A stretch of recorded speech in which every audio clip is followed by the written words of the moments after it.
Moi j'ai trouvé ça bien parce qu'elles sont toutes différentes mais elles vont toutes quand même dans le même sens, ce qui prouve que le sens doit être bon.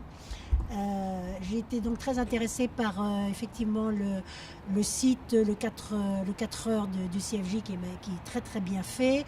Le data journaliste, je sais qu'on ne pourra pas l'éviter, mais il faut aussi en connaître les dangers, donc il ne faut pas se cacher les yeux en disant que le chiffre c'est formidable. La plateforme de l'école de journalisme de Grenoble aussi est très intéressante parce que c'est un graphisme un petit peu nouveau.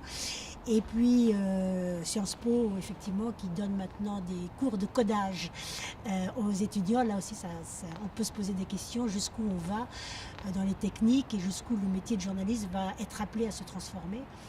Je crois qu'on vit au jour le jour et puis qu'on suit un petit peu les événements, on suit aussi ce qui se passe aux États-Unis, on essaie de s'adapter avec notre propre histoire, notre propre culture.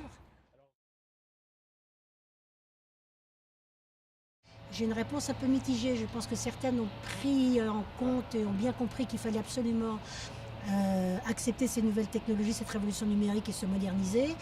Je crois que d'autres, pour l'instant, restent bien figés sur leur position traditionnelle et que c'est une position impossible à tenir. Ça, c'est côté entreprise de presse et je pense qu'il faut qu'elles évoluent.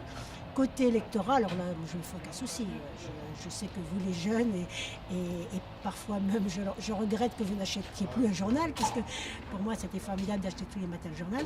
Mais je sais très bien que vous êtes tout à fait dedans. Vous êtes même parfois en avance.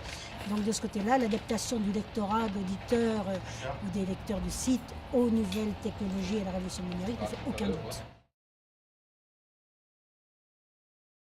Les nouvelles technologies font passer mieux le message. La question que je pourrais me poser, c'est est-ce que le message ne va pas être transformé par les nouvelles technologies? Voilà, c'est toujours l'histoire de McLuhan, le réseau et le message. Donc il faut faire attention.